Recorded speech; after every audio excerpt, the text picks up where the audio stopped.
Our world is faced with major transformations. We are living in the age of big data. Within just a minute, we are sending 700,000 Google queries, 500,000 Facebook posts. As we go shopping, as we move around, all of that creates digital traces and big data. Big data that can be used for all sorts of things. And that has created a dream. Chris Anderson dreamt that there would be the end of theory. It wouldn't take science any longer to understand reality. If we just had enough data, he thought, then basically the truth would reveal itself, and we would just have to do what the data tell us. And as a result, governments and companies have started to collect data like crazy, everything they could get. And the question was, can we now know everything? Can we see what's going on in the world, in any corner, in real time, or even predict the future? And in fact, militaries around the world are working on such prediction machines, and this is not just using big data, but also artificial intelligence. Now, within 20 years, people expect that we would have computer systems more intelligent than people. And in fact, since quite a few years, we already have computers. But within about 20 years, we expect to have computers more intelligent than people. And in fact, since a couple of years already, computers are better than the best chess players. We have robots that do better work than people. We soon have cars that will probably be better driving than people, and also computers such as IBM Watson that can actually make better diagnoses than doctors. It's also better in answering questions, namely those questions that we have already answered and can be stored in a database, and also the question is will there be systems that are better than scientists. Well, in fact, robots are becoming more and more sophisticated. They can do all sorts of things. They can produce other robots. They can basically evolve and learn, and they can do that in a much faster time scale than humans can do it. And so intelligent machines will be our tools for some time, but then they'll be more like teammates and then our coaches. And that's probably not the end. Will they be our bosses? That's the kind of question that we need to ask ourselves. So the question is, with so much intelligence, could the world be ruled like a benevolent dictator? Or a wise king? And in fact, Facebook is having imperial ambitions, and it's not the only company. In fact, IBM Watson was proposed for president, and Google wants to reprogram the state. And that means these companies are building an operating system for society that would control society in a top-down way. And with this, all of us. So the question is, could society be run like a giant machine? If one wanted to do that, one would need to know all the different pieces and how they work and how they can be manipulated. In fact, this is what I'm discussing in my book, The Automation of Society is Next, and it also contains a big warning. How is this technology working? Well, basically, it's using machine learning, such as deep learning, that runs on data, big data, of course, personal data, and it's actually your data that has been collected about every one of us, without our knowledge, without our agreement, mostly. Everything you clicked has been recorded by some cookies on your computer, and that data is probably still around, that feeds those AI algorithms to find out about yourself and create a digital double. And so with this, they can learn how to manipulate us. And Google was probably the first company to come up with personalized information that's tailored to you, to make you click certain links and buy certain products and all of this.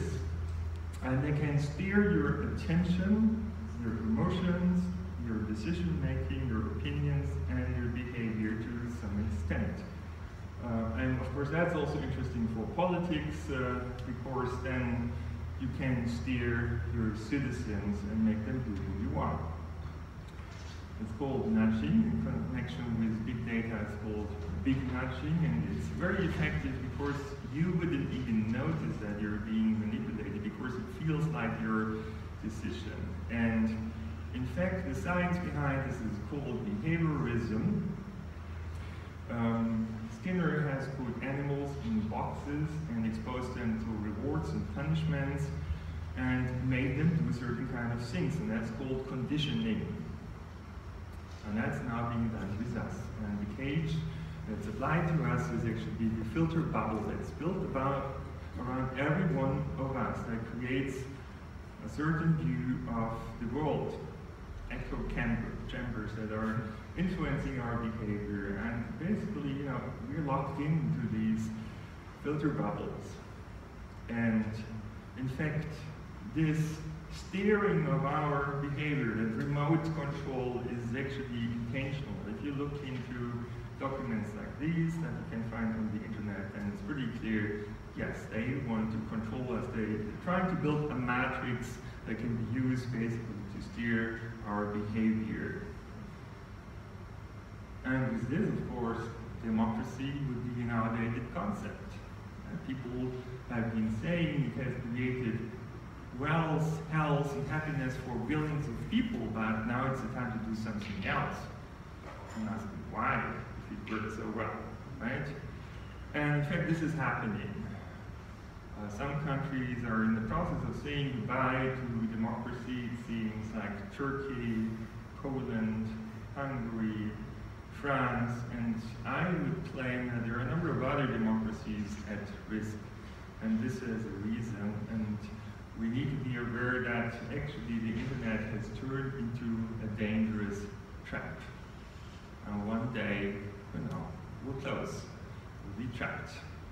Just a question when that happens, and so I'm saying stop. This is a very dangerous development and not going to solve our problems. In fact, even though that technology is around for some time, the existential problems haven't been solved, such as climate change, such as financial, economic, and debt crisis, such as conflict and war, which is looming everywhere in the world now. The Pope even speaks of the beginning of Third World War and Putin too. So we need to be concerned, and all of that has one reason.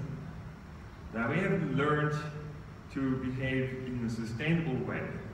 We're overusing resources, and that resources that we use too much are missing elsewhere, and that creates conflict and war, and mass migration and terrorism, all those things that we would like to have. But if we want to change this, then we need to understand the root cause of all these problems, and we need to change our behavior, our economy, our society. What's going on here? Okay, and in fact we know that since Club of Rome's Limit to Growth study, that means for a couple of decades, the shocking thing about that study was that it predicted a collapse of the economy and of the population on this globe. And there were no scenarios, no parameters that would not lead to a collapse. And people couldn't believe it, and that's why Bill Clinton commissioned that about 2000 report, and basically came to the same kind of conclusions, and then it became very silent because they said, well, we cannot talk about such a scenario where billions of people would die, they would panic, and however, what we have is the Agenda 2030 of the United Nations, the sustainability agenda, and there's a reason why it's 2030, because at that time they expect that the population would start to collapse. And so do we need to learn to die in the autocracy? That's the question. Have you messed it up? And in fact, the Pentagon is expecting mass civil breakdowns, preparing for it. And I wouldn't talk about it if there wouldn't be solutions. But the solution that apparently has been prepared for us is one that is called Bentham's panopticon, right? And it is being created for prisons. So if you build a prison in this way, one prison guard would be enough to see what everyone is doing and control them all. And in fact, if you look at the building of the British Secret Service, it pretty much looks like this. And maybe it's not by coincidence. And also the new Apple building looks like this. And so I advise you to read The Circle, because I think this is a warning to us all. This will come if we don't change it. And in fact, there are other circles, like CERN is also working on social data and predictive analytics and behavioral influence. And the special thing about CERN is that it's on extraterritorial area, so basically no Swiss or European law applies there. They can basically do what they want. The question is it good for us or bad? I think it's bad. And if, is there anyone who doesn't agree with me? Okay? So, you can make a comment later on this.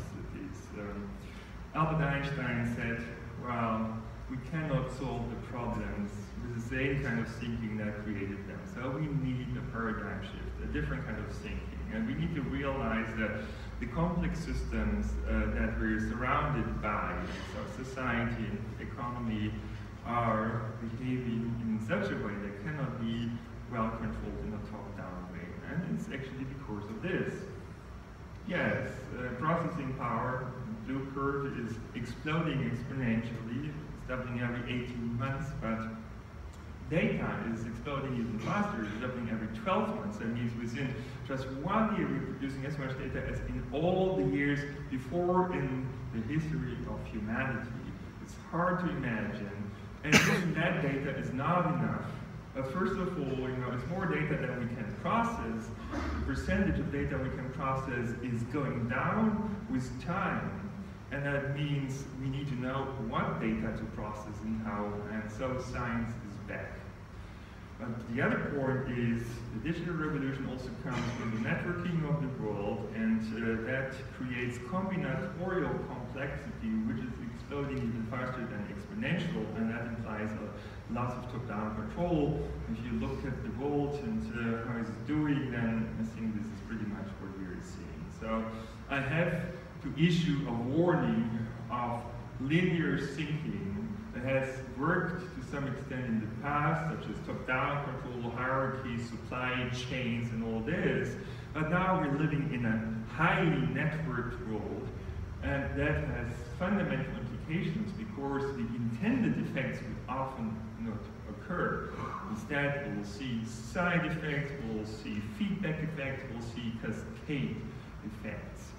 And that's why we cannot control society like a car. And we know that. Because when cars interact, then what happens is that phantom traffic jams can occur, and even though all those people have all the data they need, good technology, the very best intentions to avoid this, it happens. Right? And even if you could read the minds of all the people, mass surveillance couldn't change it, you would just see it happen, right? Now, of course, you know how these phantom traffic jams occur, and that they're a result of systemic instability, and these kind of systemic instabilities can mess up all sorts of systems, such as pedestrian crowds when the density is too high. We know that from crowd disasters where people usually wouldn't want to kill anyone, but a lot of people can die, as it happened, for example, unfortunately last year at the Hajj. And even though they had 5,000 CCTV cameras and even mass surveillance, they couldn't prevent it. And even though they had an optimization approach, what they did is they were minimizing path lengths and maximizing comfort, but this basically shows that optimization doesn't necessarily solve the problem, because the question question what you have to optimize, what goal function should you choose. In the past, a different goal function has been taken and that has created a safe patch. So these kinds of systemic instabilities are often a result of local perturbations that influence other parts of the system and eventually mess up the entire system. And that can be actually the entire planet in some cases, as climate change shows, or also the financial crisis. So is there a video coming or not? No. Usually you would see a bankruptcy cascade happen over here, but maybe it has progressed so much that there are no banks any longer. Okay, so we need a new paradigm, a new way of thinking. That's what I told you. And in fact, if you want to achieve high performance in complex systems, then it requires a sufficient degree of autonomy. So we have to go from a scenario like this, over-regulation, towards a scenario like this, where we build or design systems in such a way that they would support the self-organization of people and companies and so on.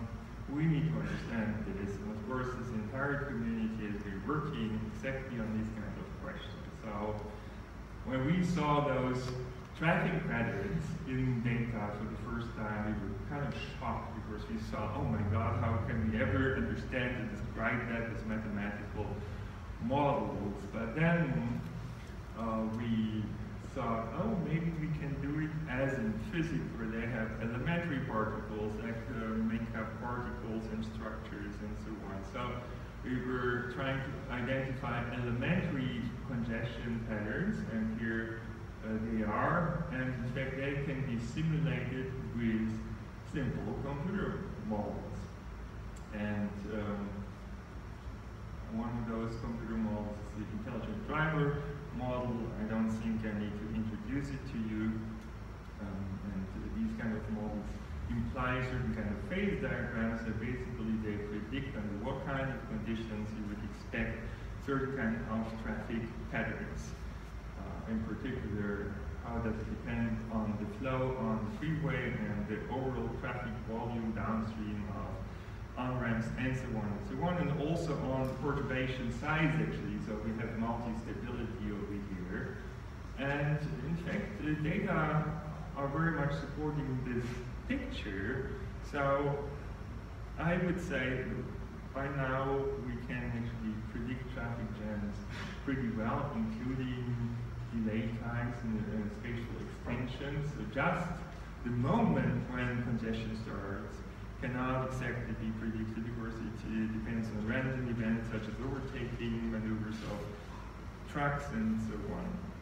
So I think it has been a great success of this community that it has come up with an analytical theory of traffic flow. We can understand the main phenomena that have been observed. It's an extremely complex and exciting field.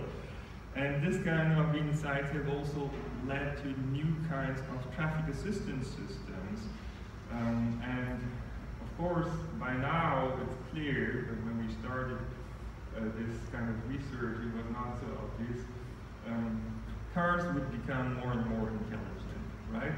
This is happening. So they have something like perception, they can communicate, they have the right kind of equipment, they can talk to each other and figure out together what kind of traffic state they're in. They can take decisions and inform the driver and all this kind of things. And so for this, various kind of data is being fused together, and depending on the traffic situation the car is in, that would influence the driving parameters. So if you have a adaptive cruise control system, the parameters of that system will be changed in response to measurements of distances and relative velocities and the collective state that is shown over here.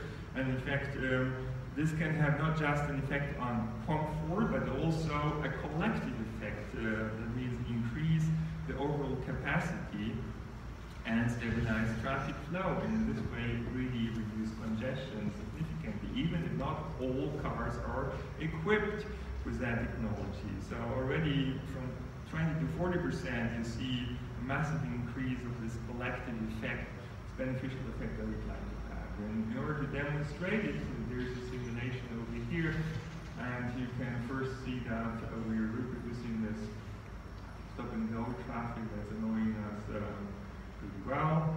And once we're annoyed enough, we're getting out of this car.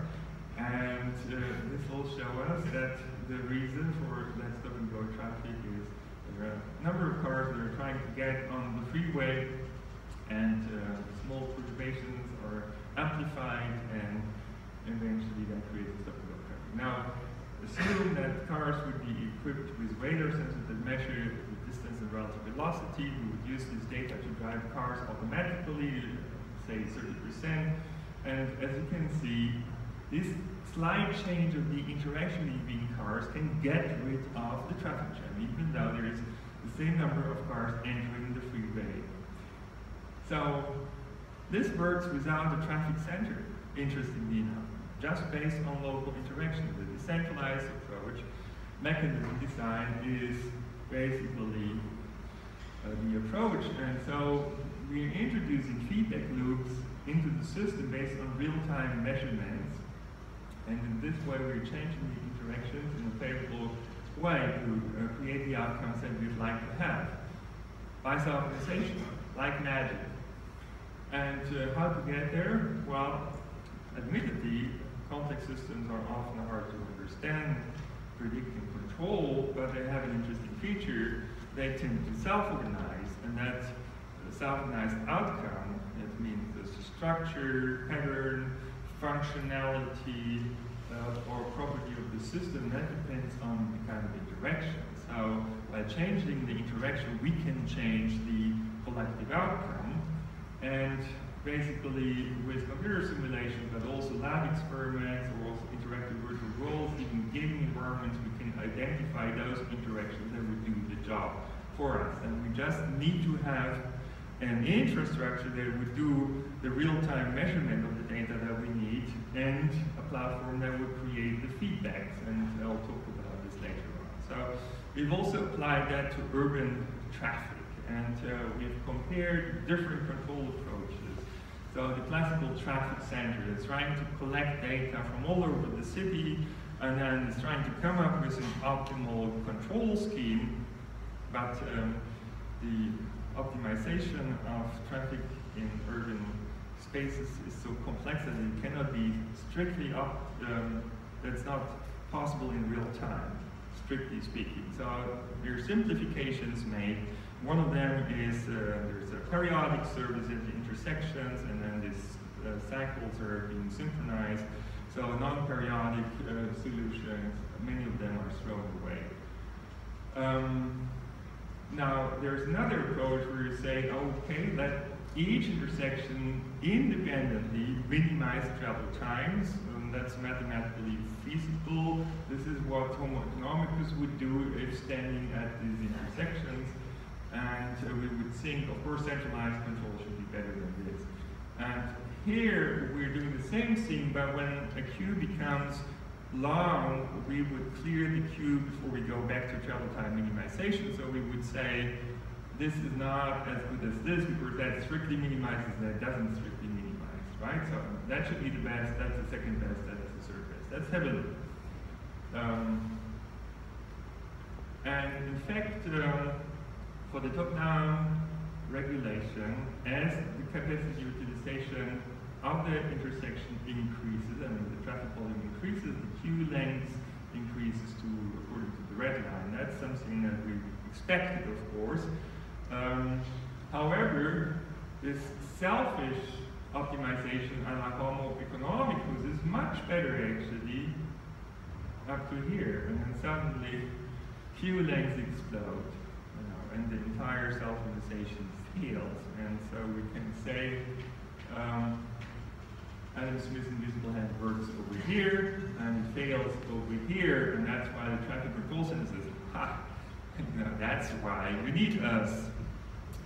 And however, the third approach, the other regarding optimization, that turns out to be better all the way because it happens to coordinate neighboring intersections. So this is a decentralized approach towards urban traffic flow control, and I'm claiming that this bottom-up self-organization can actually outcompete top-down control, as you can see. Why is it not moving forward? So you can see over here, so you see green waves that the movie was playing. Probably it should be working, but anyway, I'm sure you believe me. And these are the outcomes, so much better performance for all modes of traffic, and it's better for the environment too. So the principle is really to go from a control of traffic flow by the traffic lights towards a control of the traffic lights by the traffic flow in a bottom-up way, a flexible response to the real local needs. And in fact, these decentralized approaches are becoming more popular also in power grids such as smart grids and in industry 4.0. And so what's going on here? I'm not sure whether the right file was copied. So can you help click forward, because it's always happening with the delay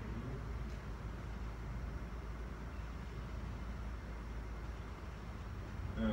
Okay, so now, of course, travel demand is another thing we should really be concerned about.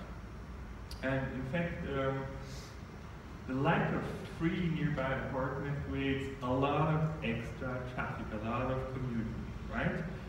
And it has always been said, no matter how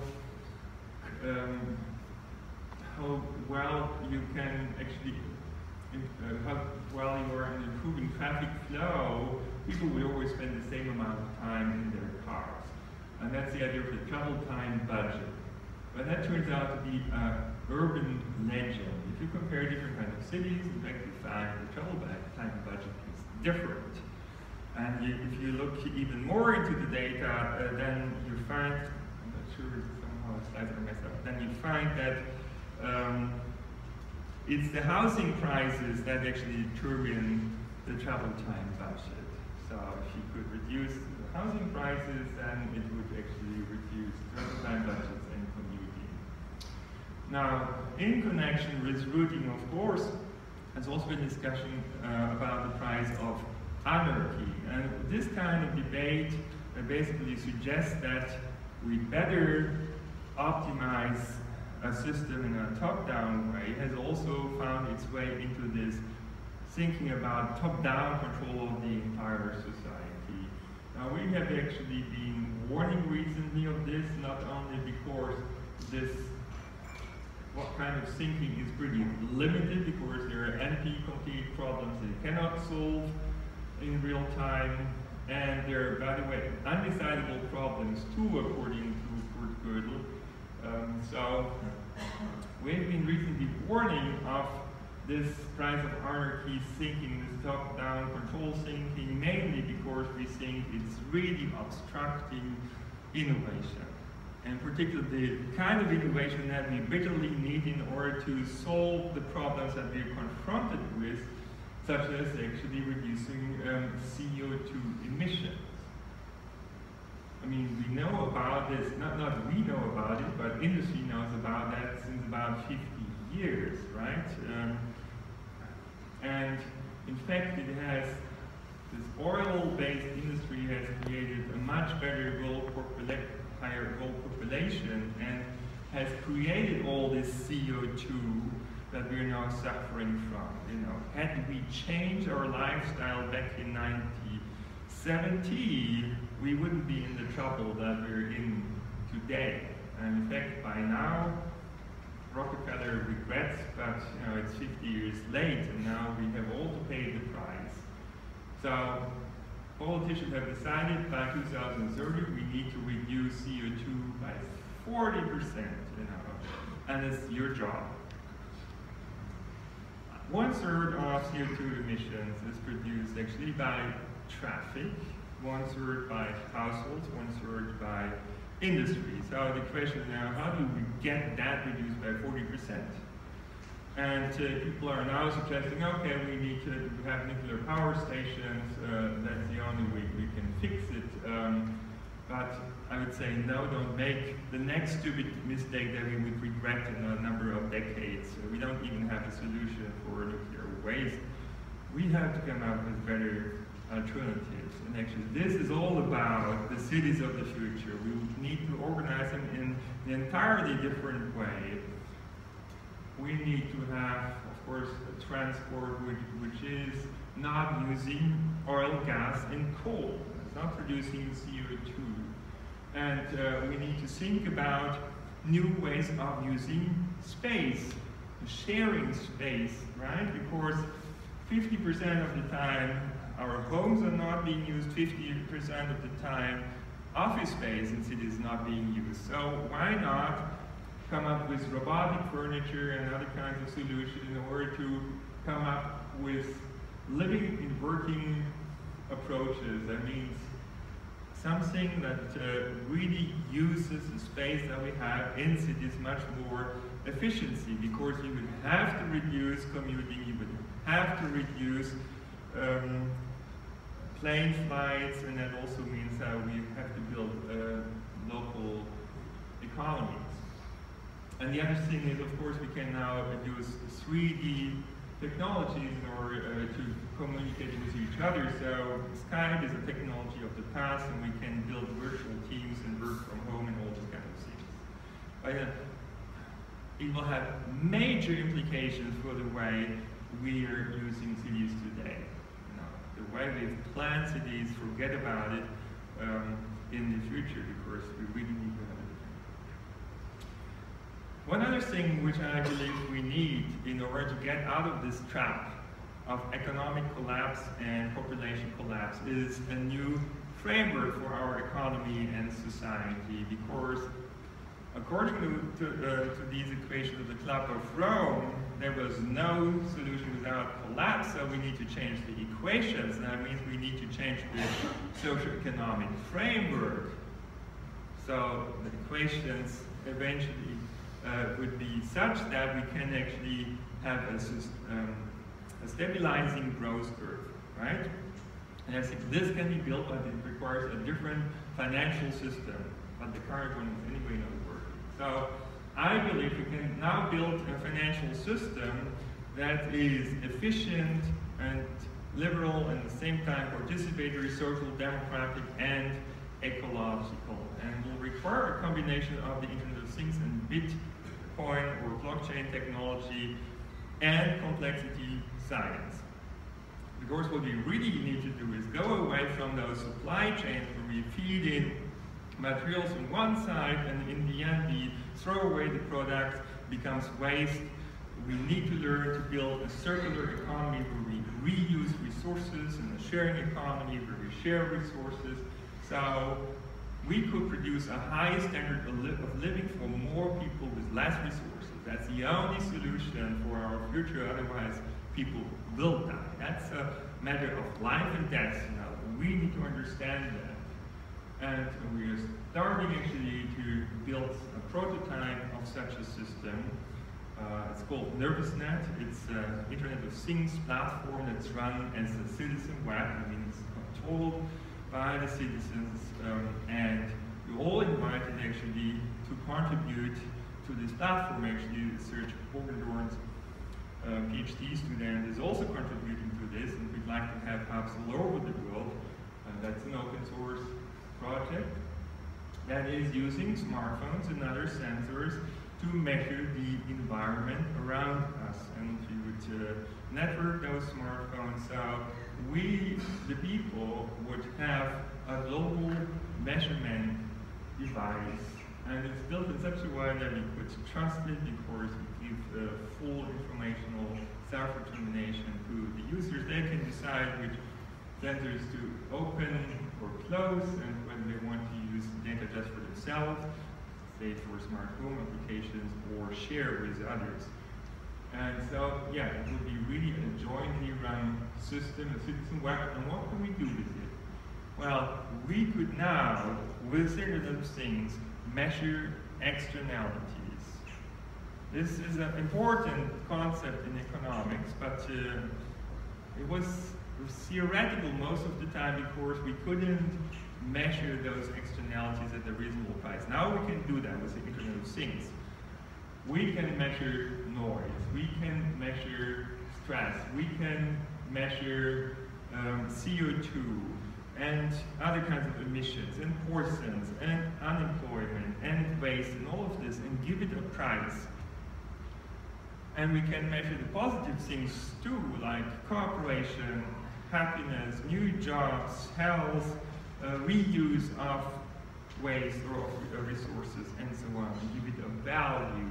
And then suddenly, ecologically and social friendly production is not costly, but becomes valuable. You can earn money with it, right? So you have an incentive system that will drive the transformation of our economy towards this circular and sharing economy. And for this, we need to build a multidimensional incentive system on top of this externality measurement data that we would all together mine in a crowdsourced way. And the invention of Bitcoin has shown it's now possible to build such kind of system. It's not utopia. We can do this now. And this is really important, and it's also important to realize that it has a different approach in terms of how money is being created, because at the moment it's created at the top. The ECB, the Fed are trying to pump trillions into the markets to restart the economic engine. It hasn't worked, and so we need to have a new approach, pump it in a bottom-up way, then rise to the top. It would start, be created by us. We would earn the money as we create, as we measure data and share that data and make it available for everyone. It will create money, different kinds of money. It will create taxes also, so there would be money for creating public goods. And this is the way we should govern it. I think politics should have a say, business should have a say, science and citizen representatives as well. So that brings us to governance for the O. The world is so complex, nobody can really understand it fully, and also no super intelligent system. So we really need to learn how to bring the knowledge and the ideas of many people together and build collective intelligence. Yes, and this is really the point that requires online deliberation platforms where people could put all their arguments on a virtual table, and there it could be sorted into different perspectives on a complex problem. And this is really important to have these different perspectives, because one would be good enough for you to grasp the entire complexity. And once that has been done, you can come up with a round table where people would come up with innovative solutions trying to integrate those different perspectives. And in fact, there are many examples that show how effective collective intelligent approaches are, not just swarm intelligence in biology. Look up Netflix prize at Wikipedia. It's extremely interesting. The best teams haven't managed to win that prize within a 2 years time period. And then when they started to average like the best solution with the second and the third best, it created a winning solution. It created the best solution. Can you imagine if you average the best individual solution with solutions that are diverse, you get something better. Then the third, fourth, fifth team did the same thing, and it was as good actually as the other integrated solution. So we can say diversity wins, not the best. We need diversity, we need to have value pluralism. We shouldn't just optimize one quantity such as efficiency, but it's really important to take into account many other aspects to come up with solutions that work for many different interest groups and people and companies and so on. And this is also how you create a city with high quality of life. It enables people, it creates niches for different kinds of people where they can follow themselves. So we can now build digital platforms that support better decision making, creativeness, innovation, coordination, cooperation, in a bottom-up way. This is how we should do it, and then it would produce better services and products, better businesses, better neighborhoods, smarter cities, and smarter society. So really, it's not the top-down control telling everyone what to do according to one possible solution, which is solving our problem. It's evolution that's solving our problems, and that requires freedom for combinatorial innovation, and Lego is really a very nice example of demonstrating how many things you can do if you operate a complex system according to this. Interoperability is really important. We now need to build an information innovation service and production ecosystem, something like a large sharing economy 2.0, where we can all contribute with our ideas and products and services, basically plug in.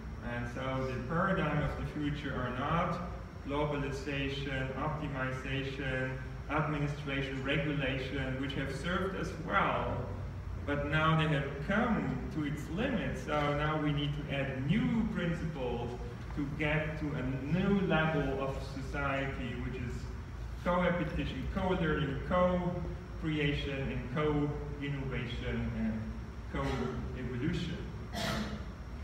And for this, we need really to give data to people. We're talking about a digital society, and we don't have data. This is ridiculous, right?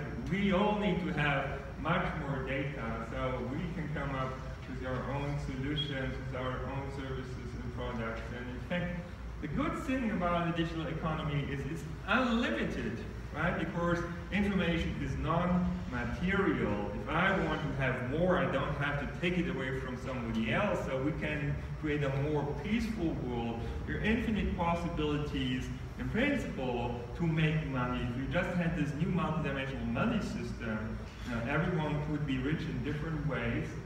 And this is the kind of system we can now build, and that's what we should be doing. So I'm concluding by saying that it's a combination of smart technologies and smart citizens that creates a smarter world. And I think what we need to do is build a stern nervous system, an open and participatory system that would be used to measure externalities, and then this multidimensional incentive or finance system, personal digital assistant, I haven't talked much about this, and collective intelligence, and all of that can be done in a decentralized way rather than top-down. If we would do that, actually, we would bring together science, politics, business, and society. We would have massively increased efficiency. We would have self-organizing, self-improving systems based on the democratic principle of participation, based on individual autonomy of decision-making, free entrepreneurship. We would consider, however, externalities, and this way would be other regarding it fair, take care of environmental issues, support cooperation, reduce conflict. So, what we now need to do is build this finance 4.0, economy 4.0, society 4.0 systems. All of us. We have now the science for this, we have the technology, and we have 15 years to build a suitable framework. So, let's do this. Thank you very much.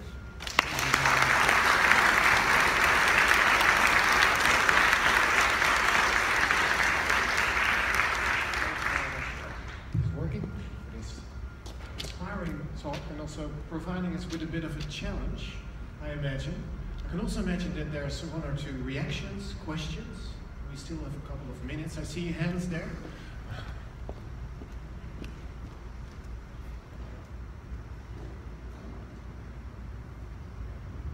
Thank you very much for this amazing presentation and inspiring presentation. I will focus my question only on traffic control and regarding the approach of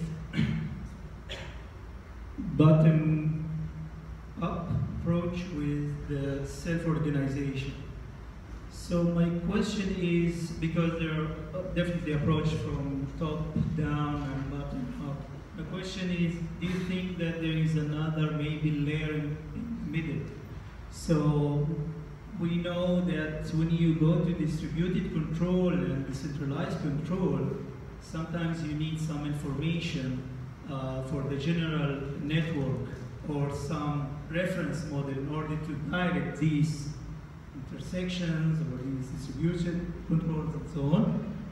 Or to make simplifying example, with your crowd experiment, if you give just information for the crowd or more signs, or like a speaker, somebody with a speaker, just manage people one directly, maybe you can receive also better solution than only bottom up with self-organization. Yeah, I do think actually that we need to combine those kind of systems, right? So the top-down digital revolution has happened, you know that, but I would think this is digitization 1.0, and now comes the second phase of the digital revolution, which is add in this complementary bottom-up structures and empowering people to make better decisions locally where they are, and support them in their innovation and creativity. Of course, you know, in traffic flow, if you're sitting in the car, there's limited potential for innovation, but the way we do design and operate systems has a lot of potential for innovation. So I do think, by the way, that also self-organization creates sometimes structures, and some of them can be hierarchical, right? So there is another point that I'd like to mention. There is a precondition for hierarchies to function. And that precondition is that those processes on the bottom are much faster than those on the next level. And these are much faster than those on the next level, and so on. Now what we've done is we've built top-down control systems that are as fast on the top as we are on the bottom, and that will self-destroy eventually hierarchies, you know. So it's well designed. It's well designed, but in principle, yes, I mean, top-down and bottom-up need to be combined in suitable ways, and it's called subsidiarity principle in democracies. And in principle, we know that we should be doing it. In many cases, we have neglected this because this price of anarchy thinking has led to this idea that optimization of the world, like a benevolent dictator, ruling it like a benevolent dictator would be possible and the best thing, and I think that is really a misunderstanding, a fundamental misunderstanding of science, and we should contradict that misunderstanding. So there was another.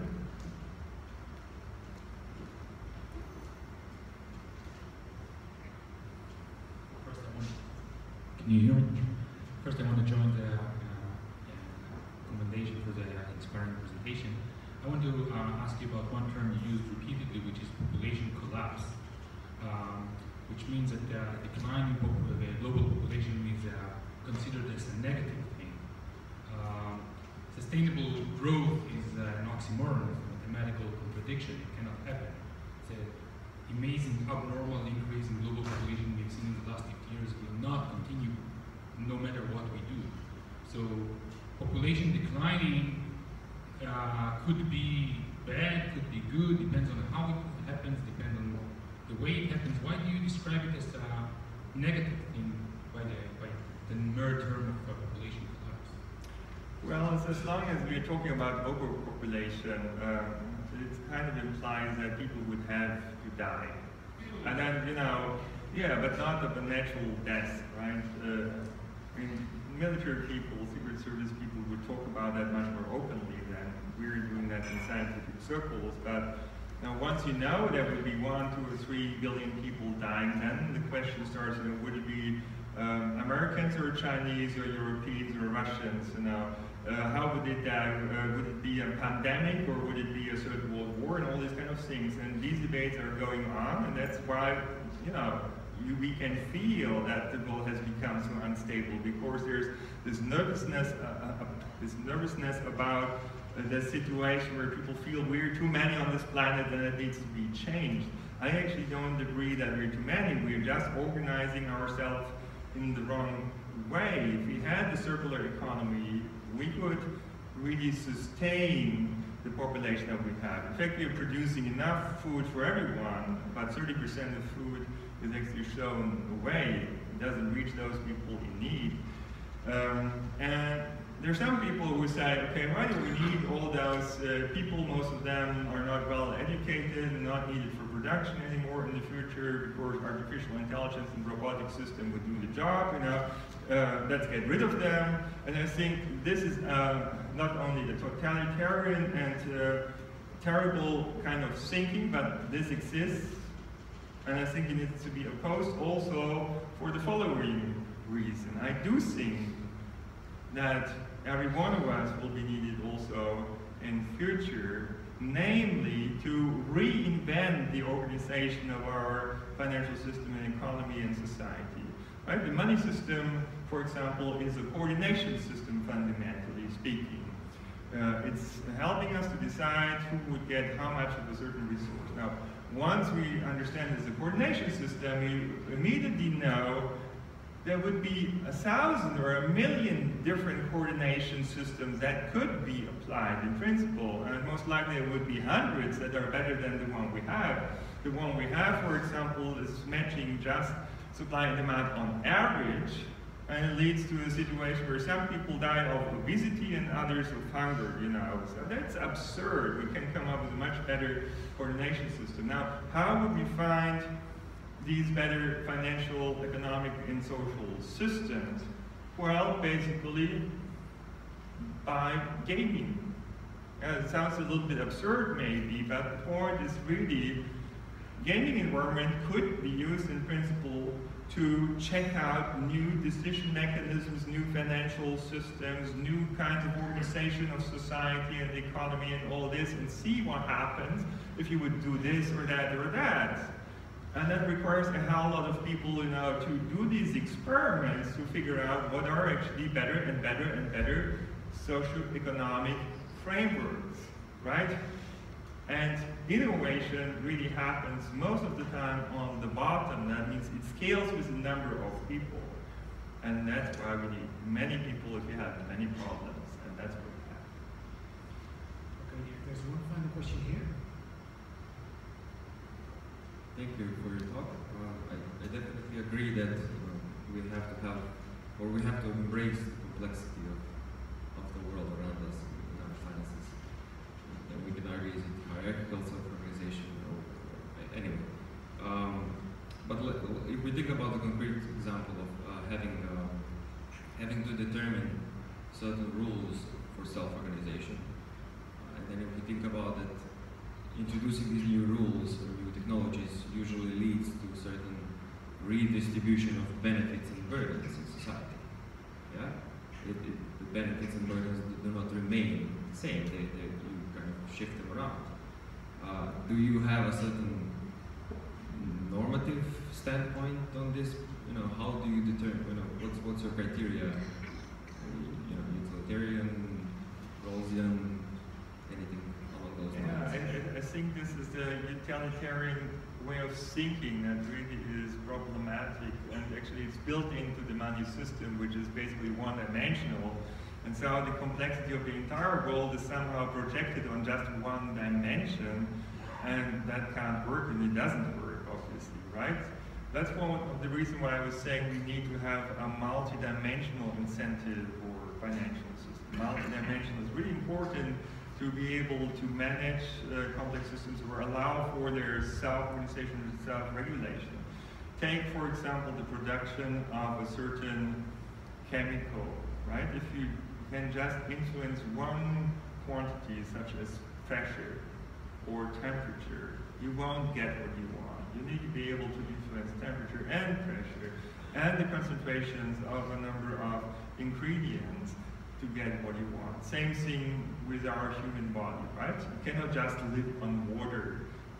Water cannot be substituted by anything else, but we need also proteins, vitamins, minerals, and so on, right? Complex systems require many control variables somehow. I don't like the word control variables, but in fact we need to have a multi-dimensional system. Otherwise, it's not possible to run this. But once you have a monthly dimensional financial system, then people could be rich in different ways, right? So some could be kind of rich in terms of money, and others rich of doing good for the environment, and some for social issues, and some for happiness. And so there would be really different ways to be rich, because we would have these different kinds of money, and Greece wouldn't have to become like Germany, and we wouldn't have that situation that, by definition of a one-dimensional system, there are always some winners and some losers. But in fact,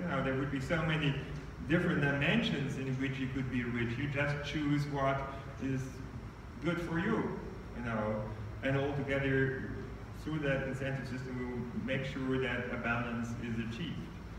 So it's really, I believe, the change of that financial system that is most urgently needed to get to the next level of our economy and society. If we don't fight for this, prepare for this. Yes? So we're going to be the last question. So we need to close the session.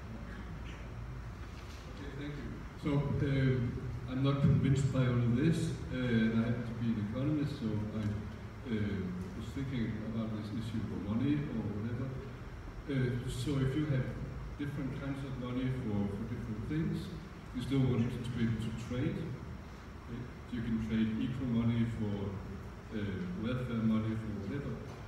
And that really means you're back to having one kind of money as we have now. So for that reason, I don't think it makes sense to think in multidimensional. Yeah, well, basically, I think you need to be more innovative, sorry to say that. You need to learn about complex systems, how they work, right? And in fact, of course, there will be trading, but whenever you do something, it causes positive and negative externalities. So there will be trading in many dimensions, in fact. There will also be a possibility to transfer to some extent from one dimension to another, to buy into one dimension where you're not good at. But there will be a transaction rate, so we wouldn't remove all the friction from the system, which has been tried to do in today's money system. That's why it is more or less one-dimensional. But it's in order to sustain those dimensions, even though you want to have the possibility of transfer, you need to put friction in these transfers, right? And you would use that basically to produce taxes or whatever, but give it a try. Don't be axiomatic, Whenever you have a system that should be resilient, then you want to have redundancy. That means the fact that we have basically one money system makes the entire world terribly vulnerable. We don't have a backup system, we don't have alternatives, and all the science that we have about complex systems says, this is a recipe for disaster and we shouldn't do such a thing. I'm happy to keep that one-dimensional money as one of the things, but we need to add other dimensions, I think, to come to better solutions. Okay, Dirk, thank you very much. I'm looking at the time, and we unfortunately have to stop the discussion, but I hope you'll stay over for lunch, so that we can interact a bit more with you. And I know for sure that Casper wants to talk to you. Apparently, he didn't agree, or you did? I didn't agree, but that's just an expression of opinion, not the invitation for a debate. Ah, okay, well. Let me, thank you on behalf of the audience for a very inspiring talk.